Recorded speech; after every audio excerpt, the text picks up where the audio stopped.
Slovenska sú aj dejinami vysťahovalectva. Na prelome 19.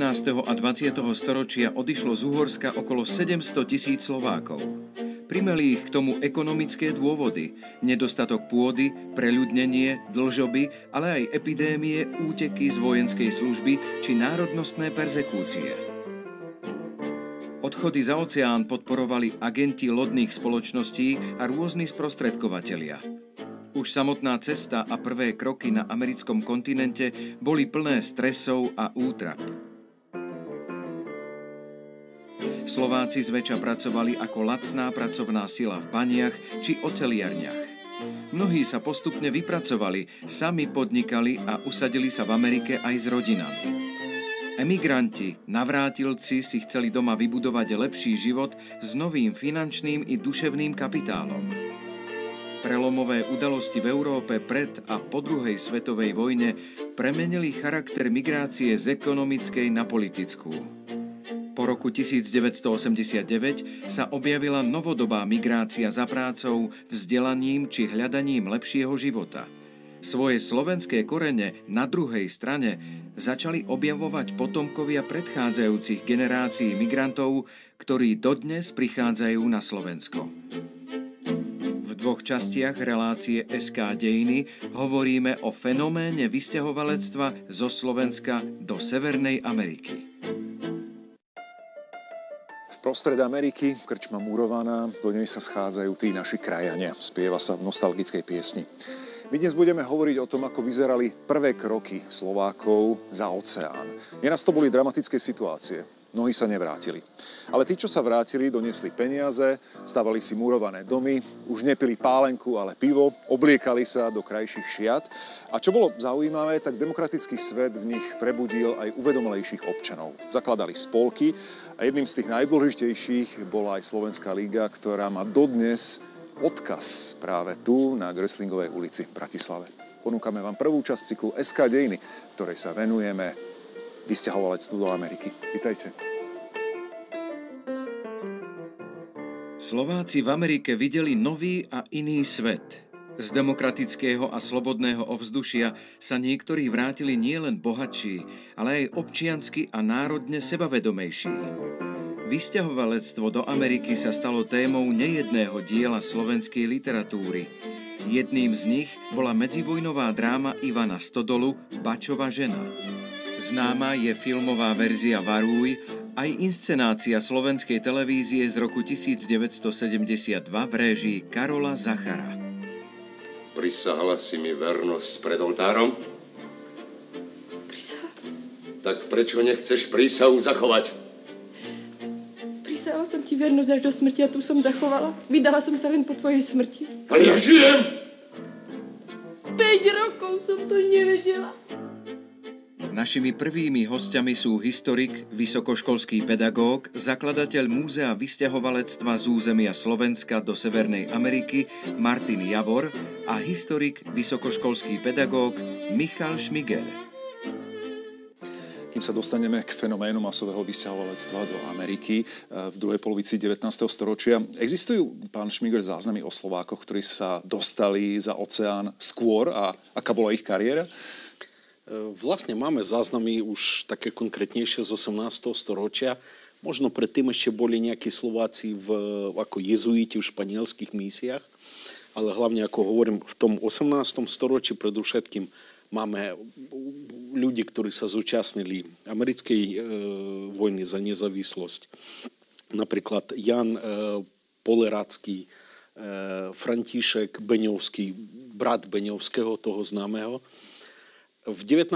storočí už v súvislosti s občianskou vojnou v USA tam sa zúčastnili viacerí Slováci. Poznáme aj Gejzu, Mihalovci. Dokonca vytvoril oddiel slovenských strelcov v rámci Severnej armády, ale aj ďalších. Figeli, taktiež aj Kozik Evgen, napríklad ten dotiahol až do hodnosti generála Severnej armády a ďalších samozrejme. Existujú poznatky o tom, že boli na území Severnej Ameriky v USA ešte pred vysťahovaleckou vlnou aj drotári, skupiny drotárov.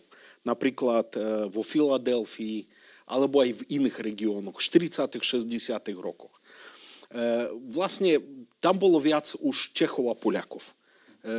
Vysťahovalectvo české začalo zhruba 30 rokov pred tým slovenským masovým, ktoré začalo na konci 70.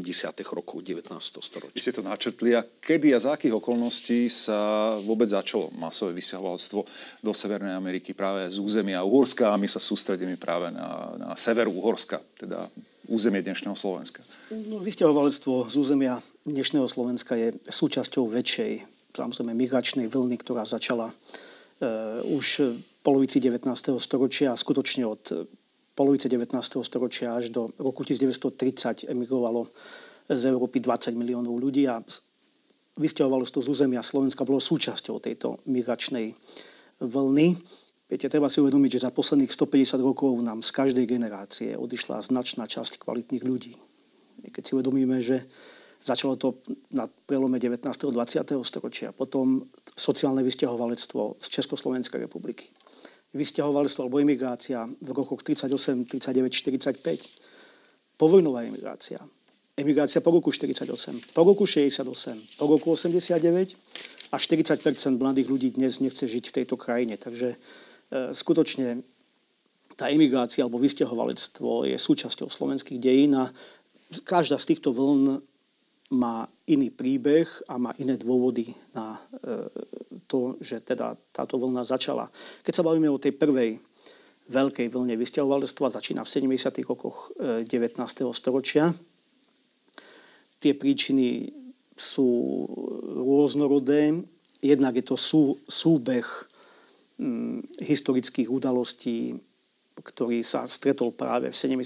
rokoch. Je to nebývalý rozvoj najrýchlejšie sa rozvíjajúcej krajiny na svete, Spojených štátov amerických vtedy, a potom je to situácia v Uhorsku, keď po zmene systému a režimu po revolúcii v roku 48-49 predsa dochádza ku kríze a ku obilnej kríze v roku 1971, ku neurode a ku ďalším problémom, ktoré súvisia s vysťahovalectvom. Ale často študentom hovorím príbeh môjho starého otca, ktorý emigroval v roku 1885, a keď sa vrátil v roku 1892 v Ancugu s kalapom, s fajkou a v krčme všetkým zaplatil, na druhý deň chcel každý odísť do Ameriky. Chudobný, bohatý. Skutočne... On bol tá reklama na šťastnejšiu budúcnosť. O tom budeme hovoriť v tej ďalšej časti. Čo lákalo vlastne ľudí do Spojených štátov amerických? Aké ten zlatý alebo pozlatený vek, Gilded Age, ako sa prejavoval, pán Šmigel? No, Amerika prakticky po občianskej vojne zažila priemyselný boom. Čiže aj tá vojna severu proti juhu bola o tom, že industrializujúci sa sever potreboval pracovnú sílu, voľnú pracovnú masu ľudí, čo juh prakticky brzdil Spojených štátov v tým, že existovalo otroctvo a tak ďalej. Ale aj po jeho zrušení vlastne nie každý Afroameričan utekal na sever zamestnať sa v priemysle. Čiže tu bol obrovský nedostatok pracovných síl a krajina, ako som povedal, rýchlo, prudko industrializovala sa a v súvislosti s tým nadväzovala aj revolúcia v doprave, myslím tým železnici, a v 90. rokoch je to akurát boom železníc v Spojených štátoch amerických. Čiže veľa ľudí bolo potrebno, ktorí by pracovali v baňach, pri dobývaní hornín, železnej rudy a tak ďalej, pri jej spracovaní, čiže vzniká obrovské množstvo podnikov, ktoré ale nemá pracovnú sílu. Napokon aj odbory už tých robotníkov využili príležitosť, bojujú za zvýšenie platov. A jedným z takých východisk bolo, aby syndikáty radšej aby zaplatili agentov, ktorí by hľadali lacnú pracovnú sílu. A tak obrátili pohľad, ako vždy, na Európu, keďže v tomto období už, ako som povedal, bola revolúcia v doprave, paroplavebné spoločnosti existovali, lode plávali už s obrovskými kapacitami, cez 1000, cez 2000 vedeli doviesť skrátil sa čas cestovania, klesli ceny. Čiže to bolo výhodné. A keď obrátili pozornosť na Európu, tak na jej chudobnejšie časti, z ktorých by sa dalo dotiahnuť do Ameriky pracovnú silu. A to treba povedať, že už v tom čase toľko ani ľudia neumierali od hladu, tie zemiaky asi ich zachránili a dá sa povedať, že už existovala v niektorých oblastiach preľudnenosť a jednoducho aj tak sa nemohli uživiť tí obyvatelia? No to bol hlavný problém, že tu došlo k demografickej revolúcii v 19. roku, ale pod tým neustálym dedením sa skracovala. Čiže ten roľník na severovýchodnom Slovensku, na severnom Slovensku, či už hovoríme o Slovákoch, Rusínoch, prakticky nemal na živobytie. A najmä, keď prišla tá veľká kríza v roku 1873 a hladový rok neúrodný v roku 1879, ten prakticky spustil obrovskú lavinu ľudí, ktorí na jednej strane nemali z čoho žiť a nemali kúsok chleba a na druhej strane prichádzajú sem obrovské množstvo agentov, ktorí ich verbujú na prácu v USA. O akých agentoch sa rozprávame, keď spomenul pán Šmígel? Boli to agenti tých lodných spoločností, alebo to boli agenti tých bání, alebo železiarní? Áno, boli to agenti lodných spoločností. Od 70. rokov 19. storočia prebieha obrovský konkurenčný boj najväčších lodných spoločností, ktorí dovážali ľudí do Spojených štátov amerických a do Kanady, o zákazníka. Vytvorila sa neuveriteľná sieť agentov, spravodajcov, rôznych spolupracovníkov od miestnych farárov, krčmárov, poštárov, úradníkov. V roku 1888 bol odhalený v Auschwitzi, v dnešnom Osvienčime, obrovský biznis, ktorý prišli vyšetrovať až z Viedne. Policajti zistili, že teda skutočne tento agentský biznis bol veľmi rozšírený a bol veľmi nemorálny. Dnes by sme týchto agentov nazvali šmejdmi. Bol to už aj obchod s ľuďmi? Dá sa to takto nazvať? Viete, možno, že to je trošku silné pomenovanie, lebo ich nikto nenútil odchádzať preč. Oni vlastne odchádzali dobrovoľne preč. Takže obchod ľuďmi asi nie, ale tie metódy, ktoré používali tí agenti, boli skutočne na hrane nejaké ľudskosti a nejaké morálky. Ja možno to poviem v číslach, aby sme vedeli, čo to bola za armáda týchto agentov vysťahovaleckých. V roku 1907 bolo súdených v Uhorsku, trošku začali viac pozerať, čo sa deje s tým vysťahovalectvom. Bolo odsúdených 460 agentov v Uhorsku. To len odsúdených. A koľko ich skutočne pôsobilo? 1000? 1500? Hej, nevieme. A okrem toho, potenciálneho vysťahovalca bol taký tlak vyvíjaný. Banky mu ponúkali úvery, aby si kúpil lístok a tak ďalej, pokiaľ otvorí účet a z Ameriky bude posielať peniaze. Inzercia, reklama. No a samozrejme tá reťazová migrácia, kedy jedni sa vracajú s dobrými peniazmi a nútia k rozhodovaciemu procesu ostatných z tej oblasti. Čiže boli to napríklad, že dlhy, že bolo to východisko napríklad z dlhov, ktoré mali ľudia. Ale väčšina išla kvôli tomu, aby sa mohla osamostatniť, prikúpiť nejakú zem, kúpiť si nejaký domček. To bol ich sen. Tam sme sa prihlášili na šife do peca rúcať uhlie. No ale což, keď tam potrebovali len dvoch, a to tie dvoje gorali potom v New Yorku, keď zešli zo šify, tak vypatrali jak diabli čarné šťapané od uhľa. A to tá dráha na tým šírim moru, to bola prenešťastná, šivše topila. Bo ten agent nás oklamal, my mali ísť na lodi Cunard Line a on nám dal takú starú, ošarpanú, tovarnú šifu, co takedy vojnová bola, kanóny na nej boli. A dnucha, smrúd, všetko šmerdelo a patkaňoch a strach. A strach. Co mi Bože z toho stroma, co mi Bože z toho stroma, keď ja tebe nemám doma, hej, keď ja tebe nemám doma. Strom zelený len tak stojí, strom zelený len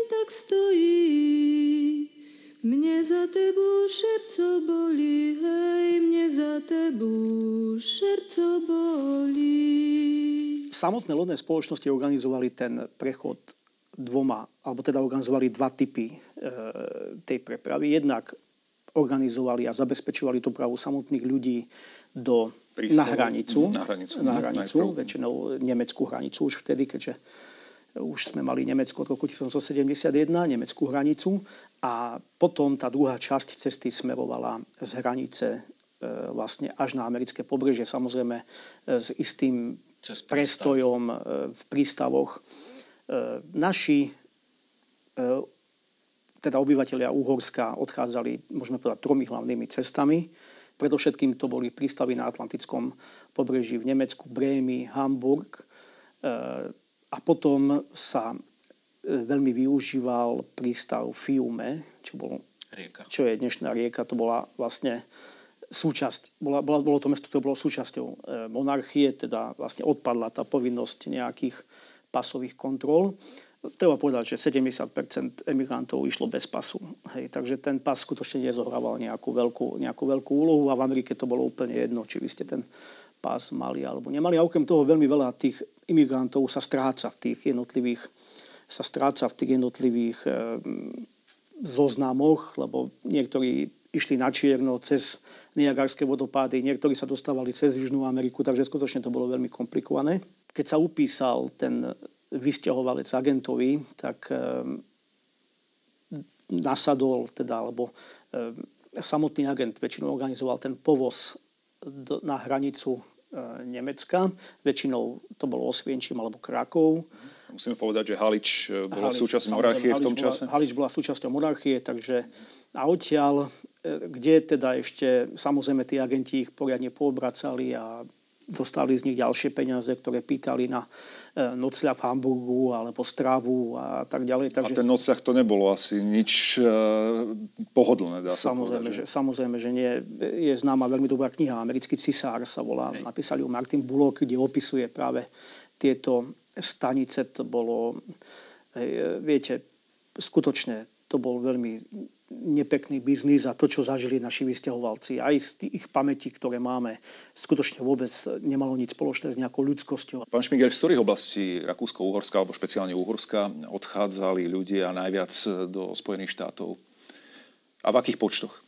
Pokiaľ hovoríme o Uhorsku, tak v popredí sú 4 východo-uhorské župy. To je, a v Šariši vlastne to je začalo. Šariš, Spíš, Zemplín a Bovsko-Trunianská župa. Prakticky stade odchádza 60% všetkých vysťahovalcov. Ostatné župy to sú samozrejme Liptov, Gemer, Turiec, Orava a ostatné západné župy tam už samozrejme odchádzali z celého územia Slovenska, ale ten pomer bol tie 4 východo-slovenské župy tvorili 60%, ostatných 11, len 40% z tej vysťahovaleckej masy. A celkovo v rokoch 1880 do prvej svetovej vojny, v roku 1914 sa nám vysťahovalo, respektíve sťahovalo sa do Ameriky od 600 do 650 tisíc. Z toho 400 až 450 tisíc to boli ľudia, ktorí išli v tej druhej fáze od roku 1900 po rok 1914. Treba si uvedomiť, že niektorí išli tam niekoľkokrát a vracali sa. Máme rekordmána z Podkarpatskej Rusy viac ako 24 či 26 krát bol v Amerike za svoj život.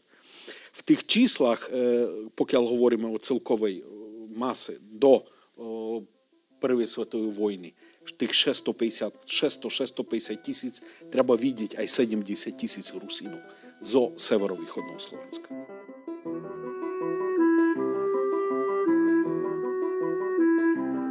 O náročnej púti za lepším životom svedčí aj spomienka na cestu prvých Slovákov do amerického mesta Betlehem v roku 1880.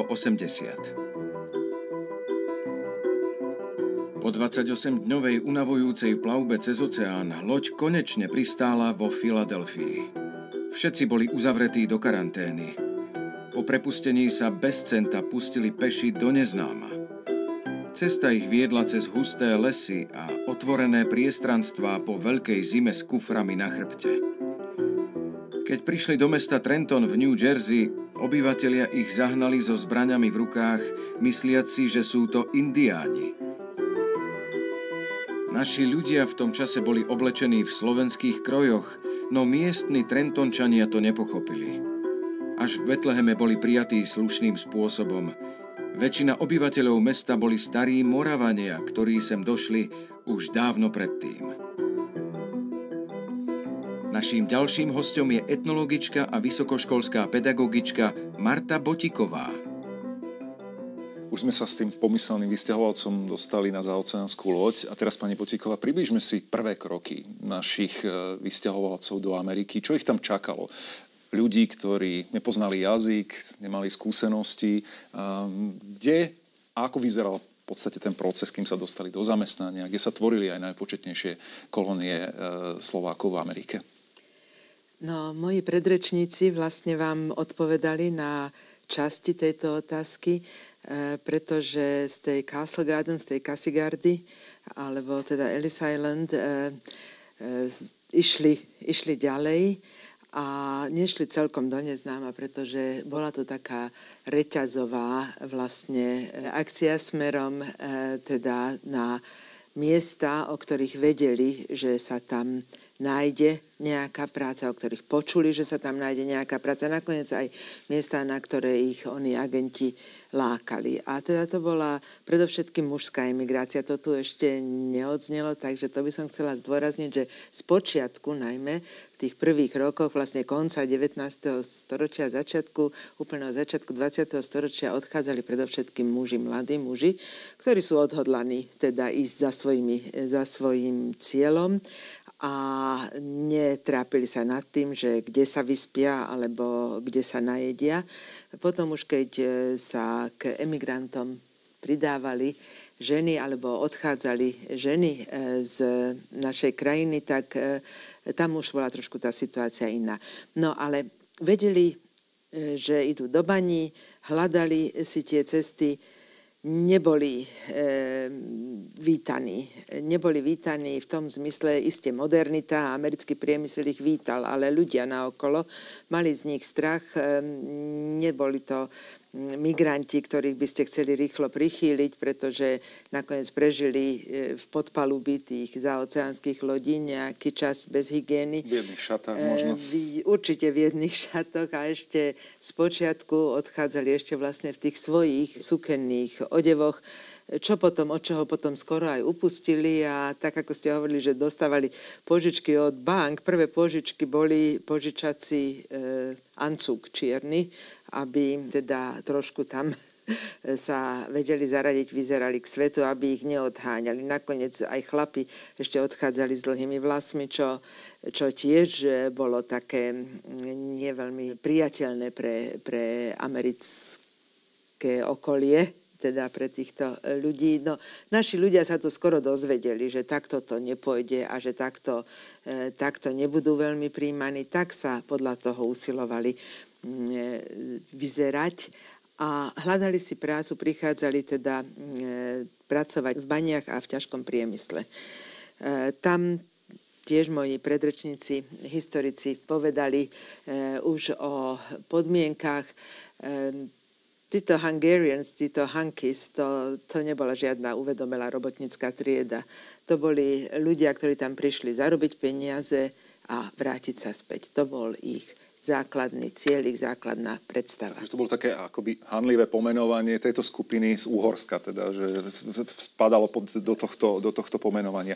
Ja by som možno to, čo hovoríte, prirovnal k iným signifikantným skupinám, ktoré poznáme, odchádzali do Spojených štátov, či to boli z nášho okolia Poliaci, ale samozrejme Íri, Taliani, Židia vo Veľkom Zhaliče. Aké postavenie mali Slováci medzi nimi? A brali sa ako konkurencia jednotlivé národy? No títo Hunkies, emigranti z Uhorska boli na tom dosť zle v porovnaní s ostatnými skupinami a v tom rebríčku boli veľmi nízko. Viete, Íri vedeli po anglicky, to bola veľká výhoda, ktorú mohli mať. Poliakov a Talianov, títo odchádzali trošku skôr a predovšetkým tá uvedomelosť týchto ľudí a vlastne to prostredie, do ktorého prichádzali, mali tam už nejaké zázemie 20-30 rokov skôr ako emigranti z Uhorska. Takže to postavenie bolo bohužiaľ veľmi zlé a to odzrkadľuje aj ten prístup ku Hankis, ku emigrantom z Uhorska. Skutočne väčšinou Slovania mali veľmi zlé meno. Viete, súvisí to s alkoholizmom, to tu treba povedať. Alkoholizmus bol veľký problém v Uhorsku a o to väčší v Amerike. Ja mám takú úsmevnú príhodu, mám list jedného írskeho emigranta.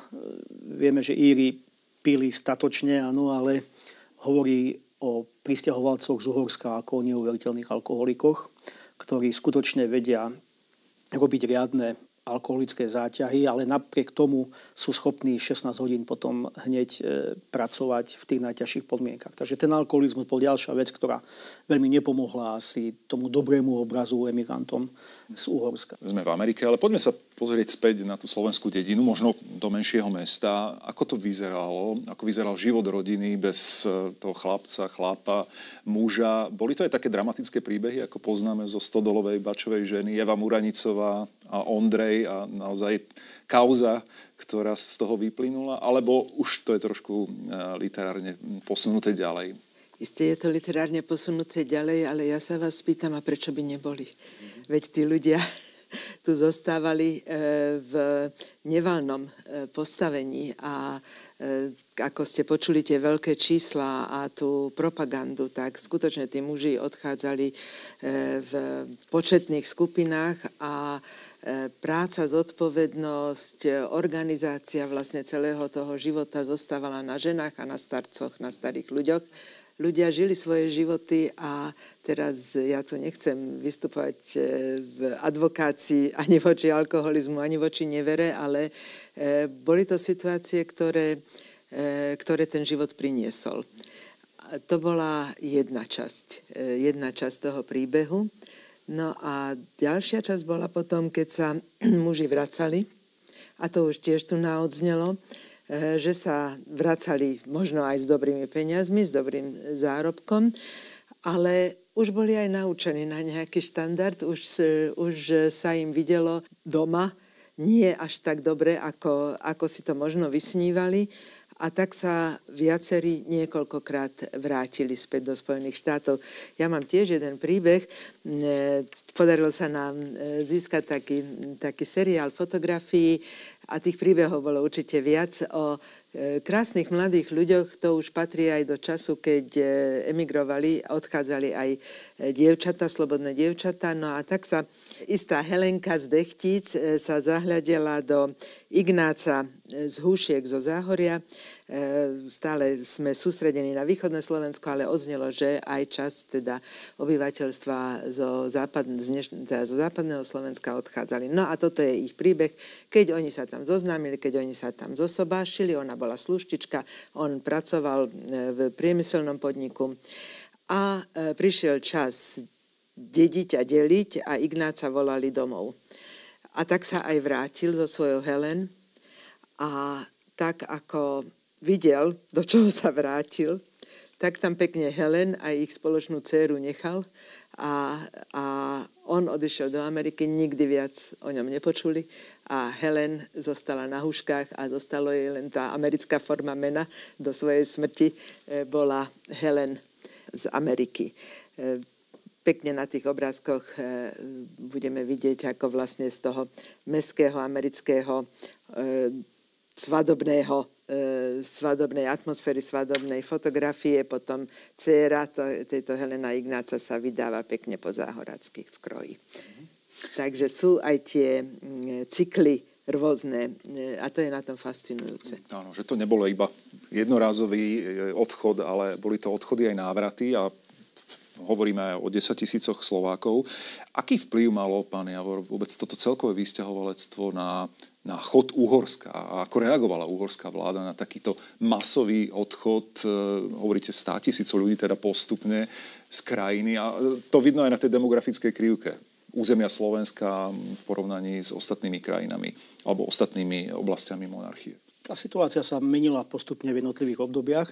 Spočiatku uhorská vláda nevenovala nejakú veľkú pozornosť vysťahovalectvu, ale keďže priemyselná revolúcia sa dostáva aj do Uhorska, pracovná sila je potrebná aj v Uhorsku, tak samozrejme táto pracovná sila, ktorá bola v Amerike, chýbala a na to už uhorská vláda reagovala. A okrem toho, viete, zhoršuje sa medzinárodná situácia v Strednej Európe a aj do armády by bolo na čím niekoho narukovať a keď nebolo koho, tak aj to bola určite téma, na ktorú uhorská vláda reagovala. My máme správy od začiatku 20. storočia, že uhorská vláda skutočne aj propagáciou, aj rôznymi nariadeniami ministerskými chcela zastaviť ten veľký odliv ľudí a riešiť otázku vysťahovalectva z Uhorska.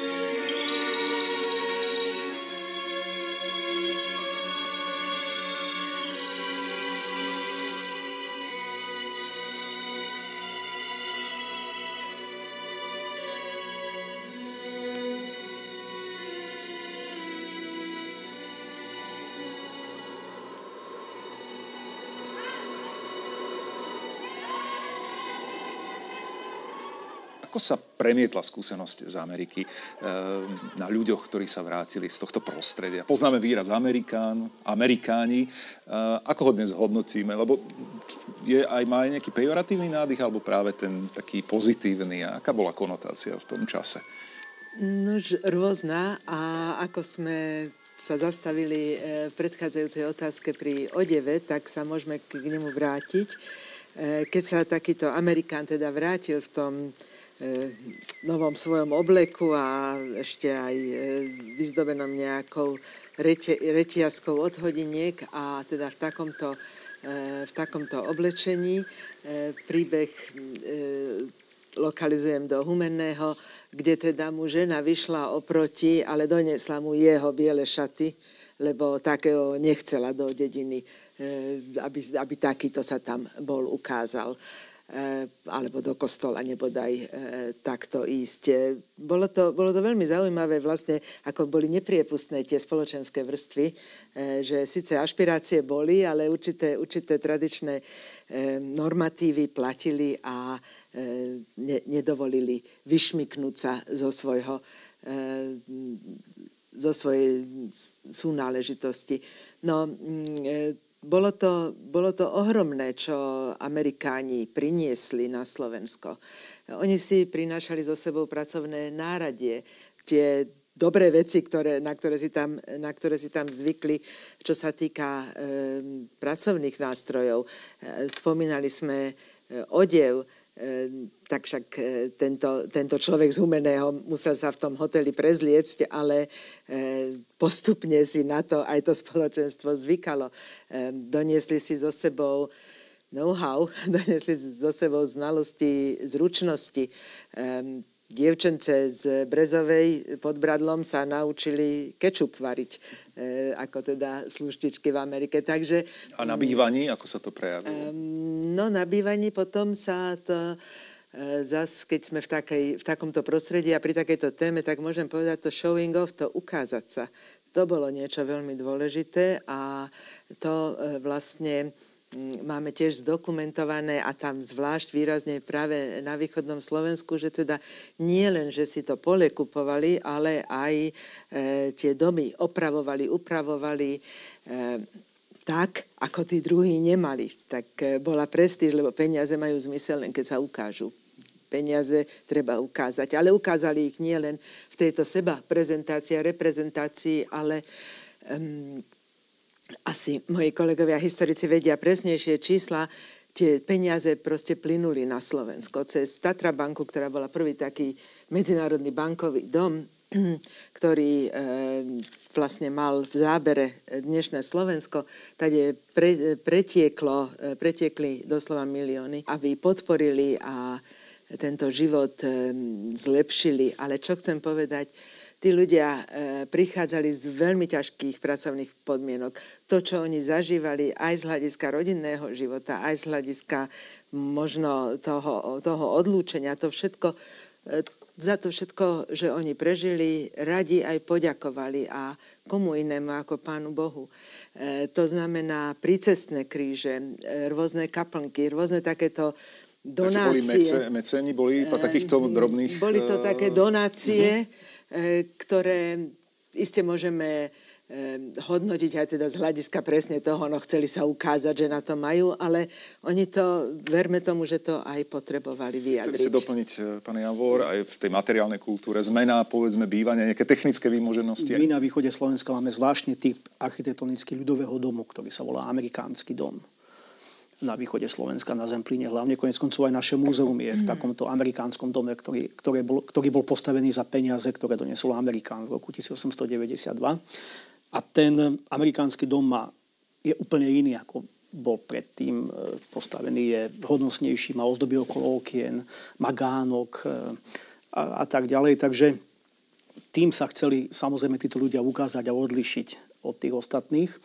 No a ako spomínala pani Botíková, chceli sa poďakovať hlavne Pánu Bohu a skutočne 211 prícestných krížov na Slovensku sme doteraz spočítali, ktoré sú rôznej proveniencie v zmysle poďakovania za cestu, poďakovania za dobrý život v Amerike. Veľmi veľa krížov je ako keby zástupných hrobov, ktoré sú v Amerike a oni chceli, aby nejaká pamiatka po tom zomrelom bola aj v Uhorsku alebo na Slovensku. Už sme spomenuli duchovné bohatstvo našich predkov, ale predsa len ten vplyv duchovnej a mentálnej oblasti, mentálnej sfére, pani Botíková, ako sa prejavila americká anabáza na národnom povedomí Slovákov a vôbec uvedomiť si samých seba ako ľudí, občanov a už nie takých tých udupaných, ako sa hovorí, Slovákov, ale aj na ich hrdosti také ľudskej.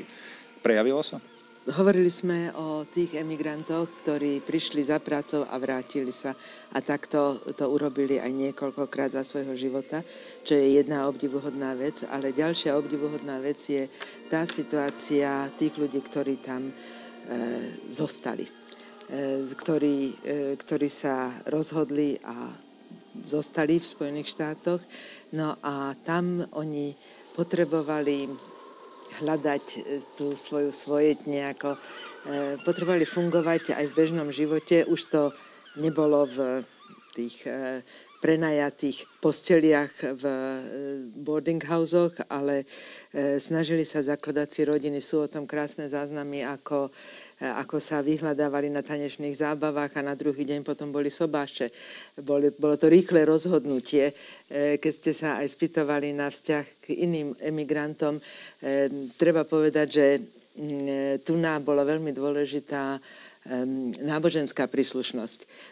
Že katolická nevesta alebo katolický ženík bol dobrý, aj keď bol Ír, alebo teda keď bol, a zvlášť ešte keď bol Slován, teda Poliak alebo Chorvát. A stavba alebo zakladanie cirkevných zborov alebo teda stavba kostolov. Toto je tiež pre mňa fascinujúce pri štúdiu, ako títo ľudia, lebo oni neprepili všetko, ani neposlali domov všetko, ale ešte stále im zostalo a tie peniaze alebo tú silu svoju venovali, obetovali aj tomu, aby tam mali nejakého dušpastiera, aby tam mali nejakého svojho kňaza, ktorému budú rozumieť.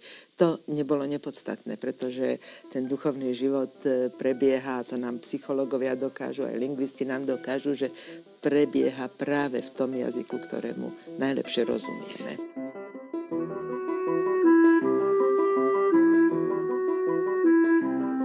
Slováci, rovnako ako ostatné komunity emigrantov, si za oceánom budovali záchrannú sieť organizácií a spolkov, ktoré im pomáhali napríklad v prípade nečakaných životných situácií. Pribúdali spolky kresťanskej svojpomoci v chorobe a úmrtí, ale aj združenia vzdelávacie, kultúrne či dokonca športové. Vychádzali tu viaceré slovenské noviny. Strešná organizácia Slovákov v Amerike vznikla 30. mája 1907 v Clevelande. Na Národnom kongrese sa stretlo okolo 10 000 delegátov a vytvorili Slovenskú ligu. Jej prvoradým cieľom bolo reprezentovať amerických Slovákov a podporovať emancipačné snahy Slovákov vo vtedajšom Uhorsku.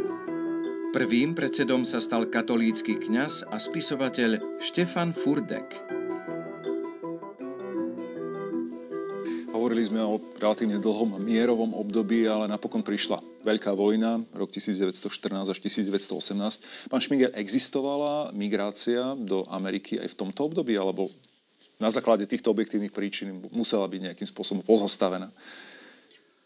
Vlastne žiadna migrácia v tomto období, pokiaľ hovoríme o sťahovanie, presťahovanie, či aj návrat vlastne medzi Spojenými štátmi a Rakúsko-Uhorskom, vtedy nemohlo byť ani reči vlastne. Stali obidve krajiny na opačných stranách vojnovej barikády. Čiže počas vojny tí ľudia, ktorí boli v Amerike tam vlastne aj ďalej pracovali a tak ďalej. Keď vojna skončila, naskytla sa možnosť sa vrácať na Slovensko, ale myslím si, že práve ten vojnový period viacerých od toho odlakal.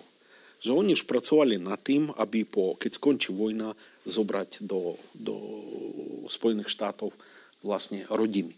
Oni už ani nemali kam sa vrácať. Čo ty myslím?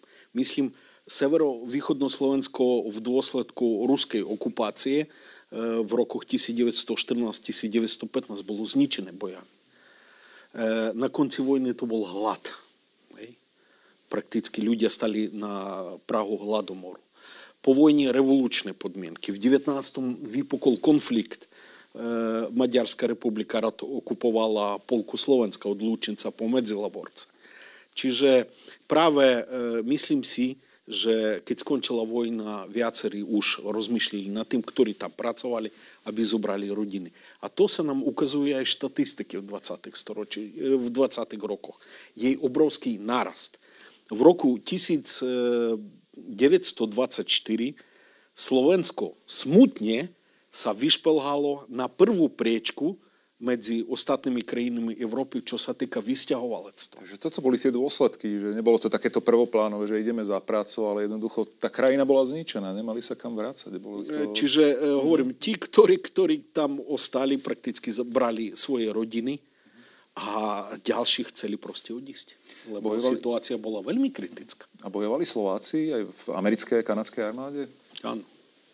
Počas prvej vojny? Áno, samozrejme, v našom múzeu máme expozíciu slovenských vojakov v americkej armáde. Ja som napísal knihu o slovenskom katolíckom sokole v Severnej Amerike a ten slovenský katolícky sokol mal niekoľko tisíc svojich členov. Jednak v americkej armáde a jednak samozrejme v československých légiách. Sokolstvo ako také, aj slovenské sokolstvo, či už katolícke, alebo to všeobecné, teda organizovalo niekoľko tisíc mladých vojakov do československých légií. Takže určite áno. Dokonca potom v druhej svetovej vojne, ale to už asi nebudeme teraz hovoriť, niekoľko stovák z nich zahynulo a v múzeu máme takisto uniformu československého legionára v Štefanikových légiách, ktorý potom zahynul, ktorý bol z Bayonne City v New Jersey a zahynul na francúzskom fronte ešte v roku 18. Takže áno, bojovali a chcem len potvrdiť slova pána profesora, že to zastavenie emigrácie, to zastavenie toho pendlerstva počas prvej svetovej vojny skutočne znamenalo to, že ľudia sa rozhodli, že ostanú v Amerike. Malo to zásadný dosah na to, že vlastne oni nepokračovalo to pendlerstvo, ale ostali tam a potom nastáva tá ďalšia vlna emigrácie, keď zase poťahajú celé rodiny, ženy. Ale to musel byť ťažké príbehy, lebo v podstate na začiatku vojny zostali v Amerike. To 4 roky sa tí chlapi nemuseli dostať domov, že? No, počas toho aj viac rokov. Áno, ale máme prípady, keď sa v 14. roku niektorí vrátili chrániť cisára pána. No, takže aj takéto prípady máme, samozrejme. Tá vojna rozdelila národ. Jedni stali na jednej strane barikády, druhí bránili svoju rakúsko-uhorskú vlast. Tie štatistiky hovoria, že v roku 1920 sa hlásilo k slovenskému pôvodu asi 619 000 ľudí v Spojených štátoch. No, keď sa to prepočíta na počet obyvateľov Slovenska, tých bolo 2 milióny, neviem, 800, ale Slovákov okolo 2 miliónov, to je obrovské, naozaj obrovský počet. Ale už sa často hovorí o tom, aký bol vklad tých organizácií v Amerike k duchovný, podporný alebo politický, ale ako to bolo s financiami? Viete, taký nový štát potreboval nejaký štartovací balíček. Pomohli krajania? Ja som sa stretol s takým zaujímavým číslom, že v rokoch 1900 až 1912 z Ameriky prišli do Uhorska zhruba 1 miliarda 600 miliónov korun. To peniaze, ktoré sa posielali. Z toho 1/3, cirka 500 miliónov, prišlo na Slovensko. To by sme uvedomovali, čo ti Slováci tam zarobili a čo posielali domov. A to je len za 12 rokov. Pokiaľ hovoríme o tom vysťahovalectve od roku 1880 do prvej svetovej vojny, koľko prišlo na Slovensko? Miliarda? Miliarda a pol? Vlastne doteraz nevieme. Hej? To je len častkový údaj, z ktorého sa môžeme odvíjať. Počas vojny, ako bolo povedané, už prakticky samotná tá vojna rozdelila národ. Ale po prvej svetovej vojne si myslím, že aj začalo dochádzať k takému názorovému rozdielu medzi slovenskými organizáciami v Amerike a tým, akým ekonomickým a tak ďalej spôsobom sa ubral Československý štát. A zase ja si nemyslím, že tam bolo v tých pokladniach tých spolkov bolo strašne veľa peniaze. Myslím si, že taký trošku lepší spolok, no nech mal 1 milión. Čiže myslím si, že štátu by to nepomohlo. Áno, oni pomáhali zbierkami, kadečím, ale vlastne na činnosť Matice slovenskej napríklad pre nejakú udalosť a tak ďalej. Oni sa skladali zo svojich peniazí, ale myslím si, že spolky neboli až tak bohaté, aby mohli podporovať štát. Existovali nejaké utopistické predstavy, ako tu boli napríklad po roku 1989, že prídu tí bohatí krajania a posunú Slovensko na svetovú úroveň?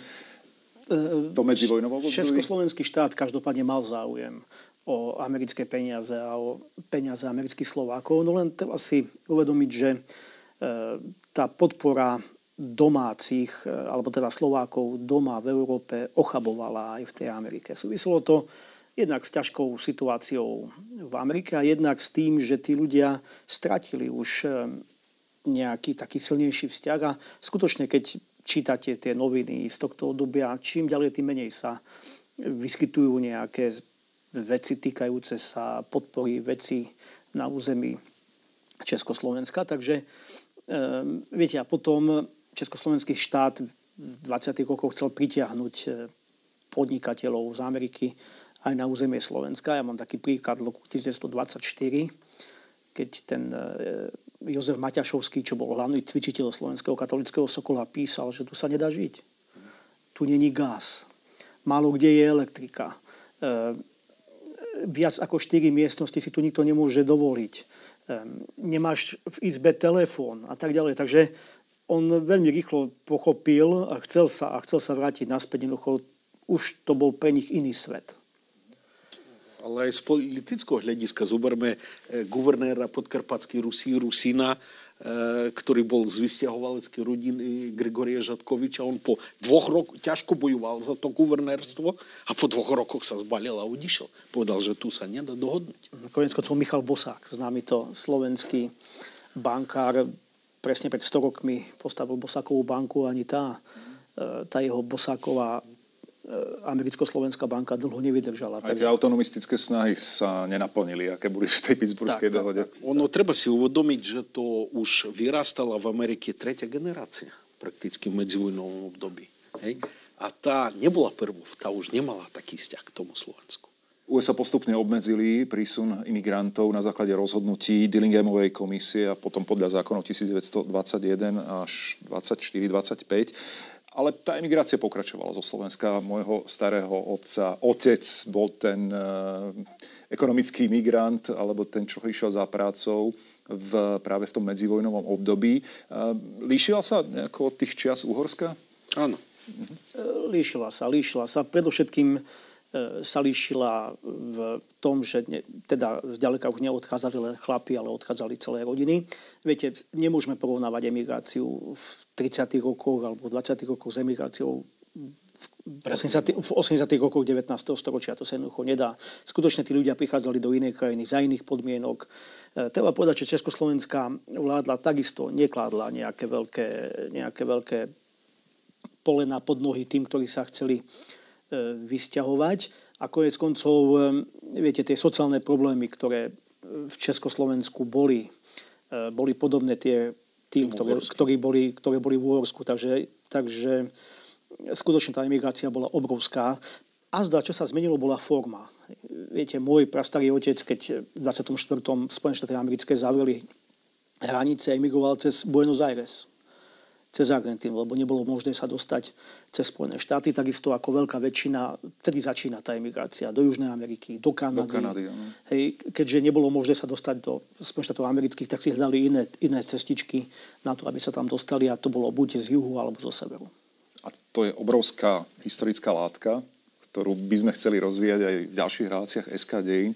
A preto tá záverečná otázka pre vás oboch páni je, že aká je v súčasnosti historická pamäť, historické povedomie, naše povedomie o vysťahovalectve a ľuďoch, ktorí odišli za prácou, vrátili sa, alebo sú naši krajania, nielen v Amerike, ale aj v zahraničí. Ako to vy vnímate, pán Šmigel? Podľa mňa je to tak trošku naša slovenská haňba. Lebo pre každý národ, a obzvlášť malý národ, ako je Slovensko, vysťahovalectvo to je obrovská trauma. A máme k kadejakým udalostiam, čo zaiste treba mať na Slovensku, pamätníky, memoriály a tak ďalej. A prakticky doteraz, až do iniciatívy túto kolegu, my nemáme na Slovensku žiadny pamätník, ktorý by pripomínal, že množstvo ľudí utekalo z tejto krajiny, lebo tu nemalo čo jesť. Nevedelo zabezpečiť živobytie pre svojich ľudí. Veď to musí byť isté memento pre spoločnosť, možno aj pre politikov, aby im pripomínalo, lebo rozhodujú o osudoch národa, aby pripomínalo, že svojho času tu kopec ľudí odišlo z tejto krajiny, lebo nevedelo si predstaviť svoj život a život svojich detí. A sme na veľmi krehkom prahu. Pozrieme, čo teraz sa deje s emigráciou. Emigrácia asi nekončiaca téma, ale vy ste sa aj odhodlali urobiť taký praktický krok. Okrem toho, že študenti radi navštevujú vaše prednášky, tak ste založili aj múzeum, ktoré sa venuje na Slovensku vysťahovalectvo. Povedzme si o ňom zo pár viet a pozvime našich divákov doň. Áno, viete, každý národ postihnutý vysťahovalectvom, tak ako Slováci, má svoje múzeum. Íri, Poliaci, Česi, len my nejak doteraz snahy nejaké samozrejme boli, ale nikto sa neodhodlal takéto múzeum vytvoriť. A keďže moja rodina je postihnutá vysťahovalectvom, rozsiahlým vysťahovalectvom, a keďže moje staré mamy boli veľké spolkovničky, tak vlastne ich pozostalstvo je základ nášho múzea, ktoré sme založili v dedinke Ťahyňa v amerikánskom dome, ktorý bol postavený v roku 1892. Múzeum sa volá Casigarda, čo je slovenská skomolenina anglického Castle Garden. To bola tá brána, cez ktorú musel prejsť každý imigrant. Máme, teda naše múzeum dokumentuje bohatý, kultúrny, spoločenský, náboženský, športový život všetkých vysťahovalcov z územia Slovenska, zďaleka nielen Slovákov v Severnej Amerike. Máme viac ako 4000 artefaktov a tešíme sa veľkému záujmu. Pod sochou slobody v New Yorku sa nachádzajú verše známej americkej poetky Emmy Lazarus, ktoré pripomínajú, ako tento monument symbolicky pozdravuje a zvoláva všetkých, citujem, chudobných, unavených, schúlené masy, túžiace potom, aby mohli voľne dýchať. Teda give me your tired, your poor, your huddled masses, yearning to breathe free. Na budúce už budeme hovoriť o tom, ako sa ekonomická migrácia zmenila najmä na politickú, ako vyzerali odchody a návraty po roku 1989. Ďakujem, že ste nás sledovali a mojim hostom ďakujem, že ste prišli. No my by sme sa mohli